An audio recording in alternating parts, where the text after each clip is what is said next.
Today I wanted to share with you 5 things every business owner could do in lockdown to help them not just survive this crisis, but have a thriving and growing business at the end of it. I wanted to start by very briefly touching on how to survive the crisis, whether that's this one or any future one that might be happening. There are a couple of things that will help you get through any crisis. And the first thing is you have to stay positive. That doesn't mean being relentlessly optimistic and pretending nothing bad is happening, but you do have to believe that this will end. Because otherwise, basically, there's no point in going on. If you think that this is the end of the world, well, then you might as well do nothing. Whereas it's really important to focus on the things that you can do rather than focus on all the things that are beyond your control. So just focus on the things you can do and keep taking action. It's really important. The more you do stuff, the more things will happen. Not always what you expect to happen, but stuff will happen, and this will help you and your business. You also have to absolutely keep marketing, especially in times of crisis, because if you don't, people might think that you're no longer there, that you've gone bust, that you've stopped working, and even though you may have stopped working temporarily at the moment, if you're planning to still be there at the end, you have to tell people.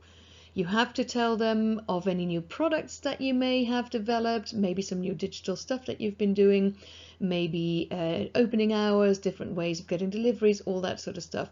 It's your job to tell your customers that you're around and what you do.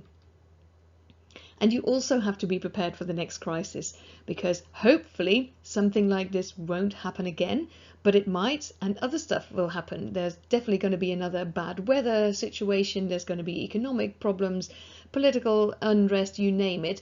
So there may be another crisis, and by using what happens here and learning from it, you can be prepared for the next one. So that's just some general rules on how to survive any crisis in business. And now we're going to look at 5 things any business owner can do in lockdown that will help them get ready for when all of this is over. So the first thing you can do is cleanse your database. Your database is your company's most important asset. What you can do is you can finally add all those business cards that you've had lying around on your desk and maybe haven't entered. You could delete old contacts, go through, see which emails have bounced, maybe you know some people that have left. Just going through your database is a really useful exercise, but it'll give you ideas. It'll remind you of people that you haven't heard of for a while, and then you can get in contact with them. You can categorize your contacts as well. This is always really important, especially if you have various different ideal clients, so various target audiences.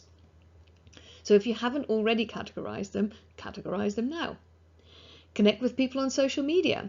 If you haven't done that yet, or maybe you haven't checked it for a while, especially if you've, in the course of categorizing your contacts, you've decided that you have made maybe a list of some top 10, 20, 50, whatever contacts of people that you want to get in touch with, make sure you connect with those people first. And then contact them. Contacting people is a great way to generate business, maybe not necessarily for right now, but for when this is over. Maybe you know that once this is over, things are going to get very busy. So if you can contact people and say, would you like to book in an appointment already?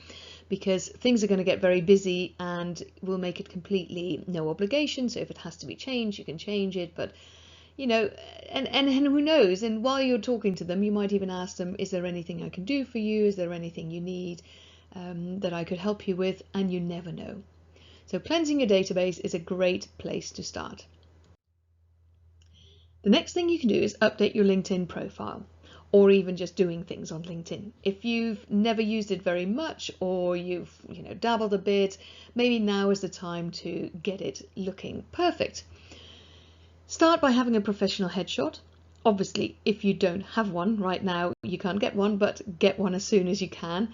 And at the very least, make sure you have the best possible photo, not one where you've cut out someone and you were half drunk at a wedding, for example.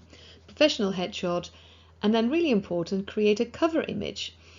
So that's the thing on top. So lots of people have got the blue background with the lines. That is the standard cover. But what you want to do is you create a cover image that immediately makes it clear what the main result is that you give to your customers. So what is it that they are going to get from working with you? So in my case, it's run a successful business that gives you the money and the lifestyle you want and deserve. And then, you know, some logos, or you could do various things.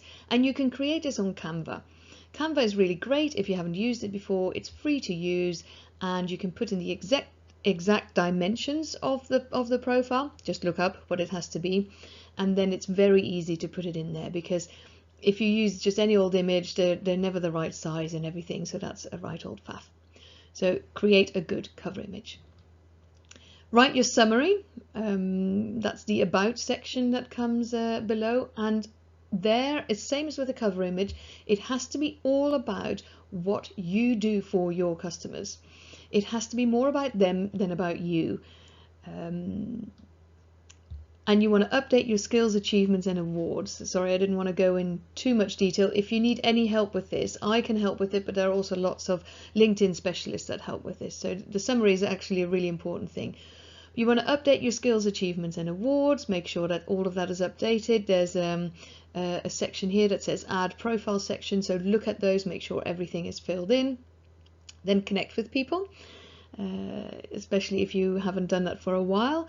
Be diligent in terms of make sure that they are people that are potentially of interest to you, rather than just randomly connecting with people. But it's also really good, for example, to connect with old classmates, ex-colleagues and stuff, because they might have moved on to places where you might want to get in touch with at some point. So connect with as many people as you can, join relevant groups, and post and comment. That's a whole different section. I don't want to go into that too much, but you know, this is a great thing to do.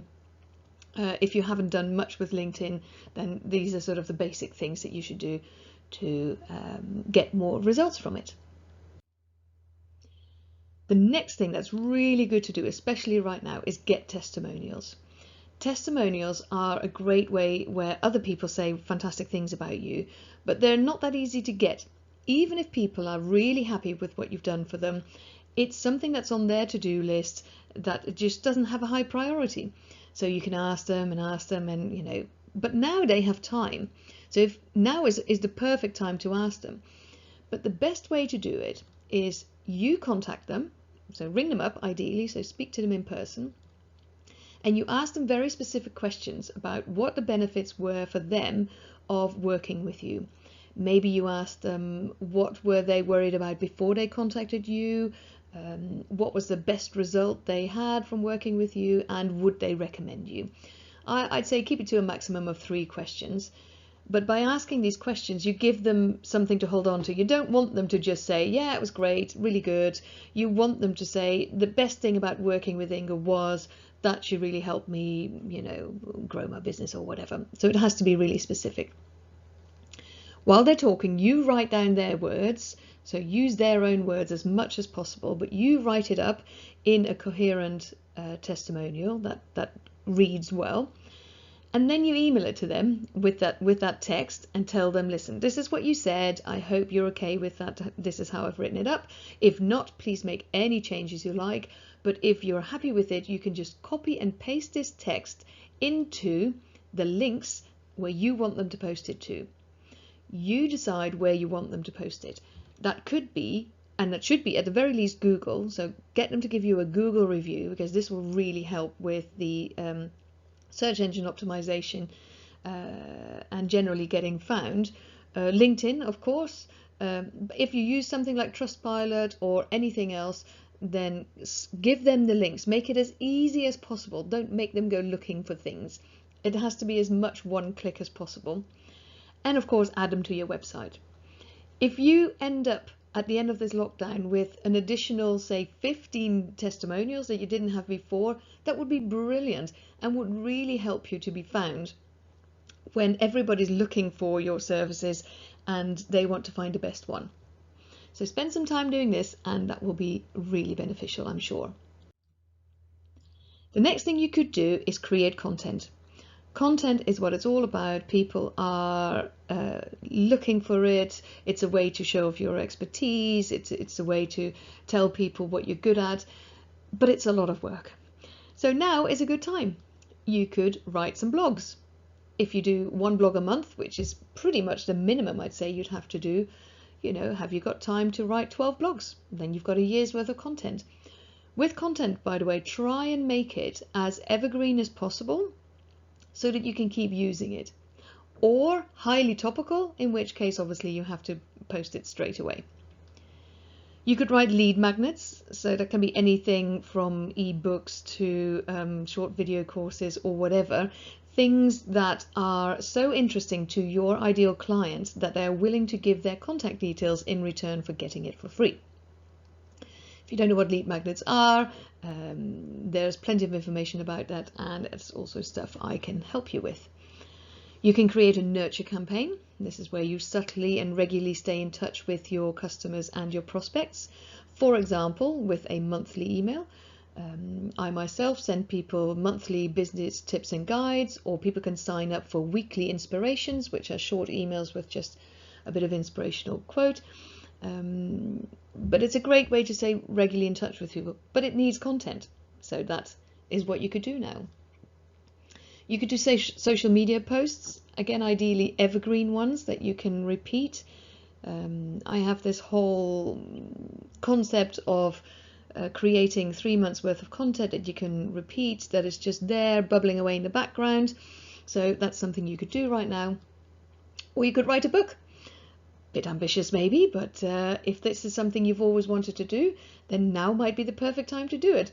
Provided, of course, you're not one of those businesses that is actually really busy right now. But if you find yourself in lockdown with not a lot of things to do, writing a book is a perfect thing to do. And finally, you could do videos. Nowadays, everybody's on camera. Even people that previously were very shy and wouldn't like to be on camera, they're suddenly now all doing Zoom meetings. So hopefully you feel a little bit more confident in being on video. So you can create videos that are useful and relevant and interesting for your target audience, for example, with tips or inspirations. How-to videos are really great. They're actually the most searched ones on YouTube, so they're brilliant to do. People are looking for help. People are looking for content. So if you have something that you do and that to you is completely and utterly normal, but to somebody else who isn't in your industry, they wouldn't know how to do it, that's a great way, a little how-to video. Support and advice, so things like I'm doing here, I'm giving some ideas, and this is the sort of stuff that I do with my clients normally, where they're thinking, oh, how can I grow my business, what can I do? We kind of look through all the various options and then we put it together. So I'm putting together this video for you now. Training, obviously you can create training courses. They're obviously a combination of that how-to and tips and stuff, but all sorts of things. So if you haven't done much video before, try and do some more now. It'll be great to create stuff that you can reuse. So again, whenever you create anything, try and make it as evergreen as possible so that you can use it also in the future. That's it. Those were my 5 things that you could do. There's actually lots of things in there. I was being a little bit sneaky, but hopefully that's given you some ideas. And I want to leave you also with this little inspirational quote. So this is one of the examples of things that I send out on a weekly basis to those people that want it. Trust that there will always be another opportunity around the corner. Things may look very bleak right now, and it is very difficult, but there will be opportunities. New things will happen and you will find a way through. That's my hope for you. If you need any help, for example, inspiration for content or help with your LinkedIn profile or setting up social media posts or in general just new business ideas, then remember that that's something that I can help you with. As a business coach, I always offer a 30-minute free session. That can be really useful already with lots of ideas. So feel free to contact me for that, or maybe you'd like to book a 1 hour session, which is normally £147, but if you quote this video, you can get it for £125.